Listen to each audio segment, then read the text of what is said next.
Alerta! 7h. Editorial. Dias atrás fui à casa de certo empresário e casualmente saiu o nome de um político ao qual taxaram-no como analfabeto funcional. Aliás, o filho do empresário, garotão assim meio metido a sabichão, guardou o bilhete de um recado escrito pela empregada da casa, onde havia erros de concordância e de grafia, e todos riram sobre o fato, menos eu. Fiquei sério e o empresário perguntou se eu não havia gostado da piada e lhe respondi educadamente que não. Sou contra esses rótulos que colocam nas pessoas, especialmente quando as classificam como analfabetos funcionais. Infelizmente, no Brasil existem 13 milhões de pessoas de 15 anos para cima que não aprenderam ler e escrever. É muita gente se levarmos em conta que somos 220 milhões de brasileiros e que esse atraso vem do início da nossa colonização com a mistura que está resultando na nossa ainda indefinida raça.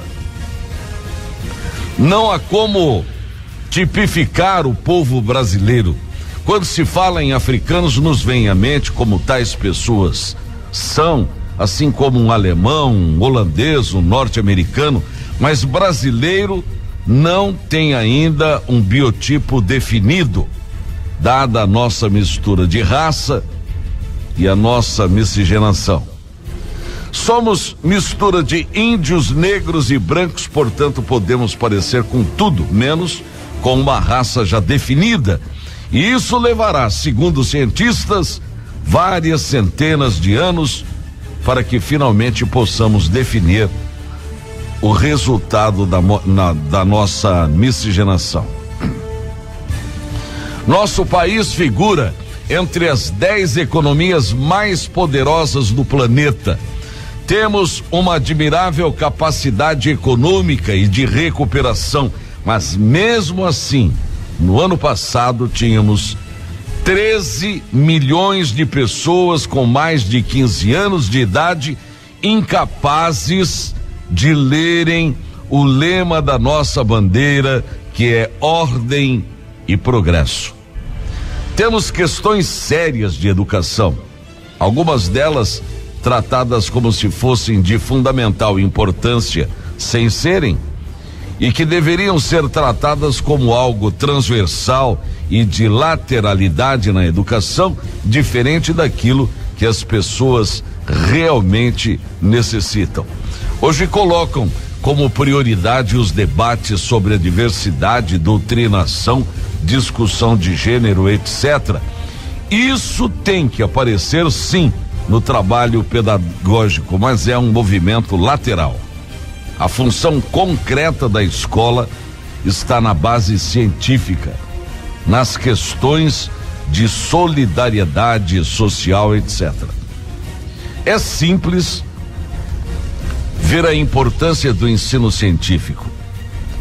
A Coreia do Norte está se impondo ao mundo, inclusive perante aos Estados Unidos.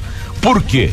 Com ou sem fome, com ou sem liberdade, porque é um regime que imaginava-se não mais ser tolerado em pleno século XXI. Eles são respeitados porque possuem bomba atômica, enquanto nós, com toda essa riqueza, se tivéssemos pesquisado o assunto, estaríamos nos impondo sobre os demais países que possuem armamento atômico e nos respeitariam porque teríamos o mesmo poder de fogo que até um paizinho como a Coreia do Norte tem, que são as armas nucleares. Se o Japão fosse uma potência atômica na Segunda Guerra, será que os Estados Unidos teriam destruído as cidades de Hiroshima e de Nagasaki? Claro que não. porque o mesmo que fizeram ao Japão, o Japão poderia fazer o mesmo contra os Estados Unidos.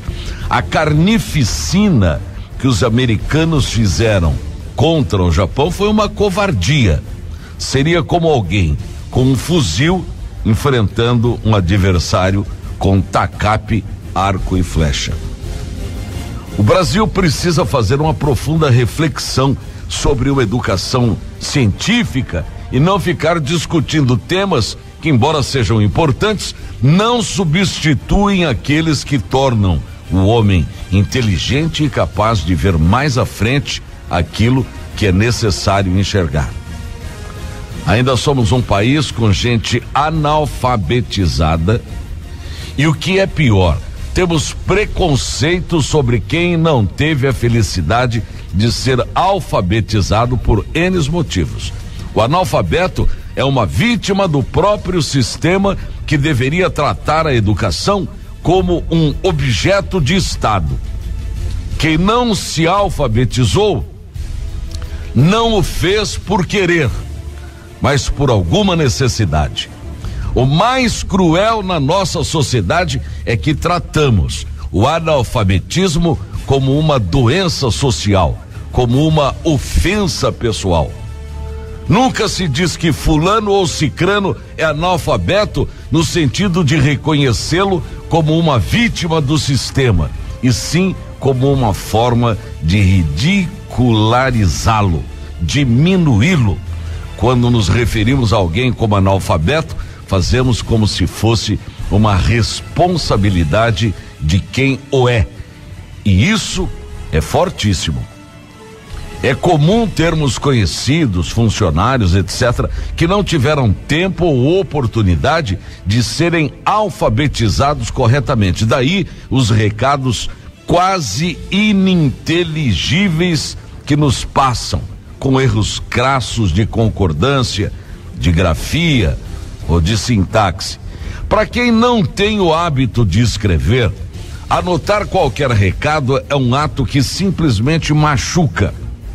Daí, fazer troça sobre aquilo que está anotado é o que se pode chamar por pecado mortal, quando a pessoa deveria ser oportunizada a melhorar seus conhecimentos sobre gramática, grafia, etc.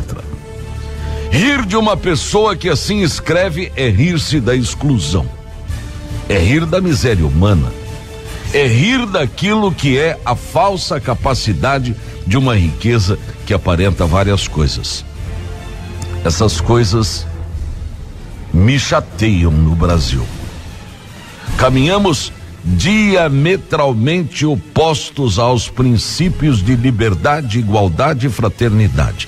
Dizia Monteiro Lobato: um país se faz com homens e livros. Certa vez, lá no início da minha vida, órfão, jogado num mundo sem pai nem mãe, um dia alguém me chamou de analfabeto funcional.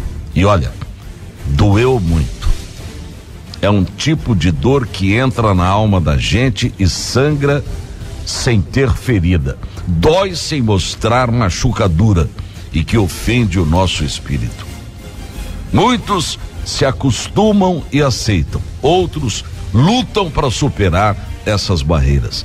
Ser analfabeto funcional não é mais uma ofensa, é um crime social que este país precisa se conscientizar, enfrentar e vencer esse desafio.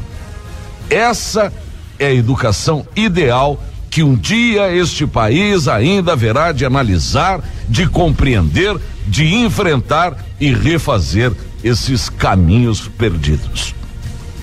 Bom dia. E o melhor da notícia.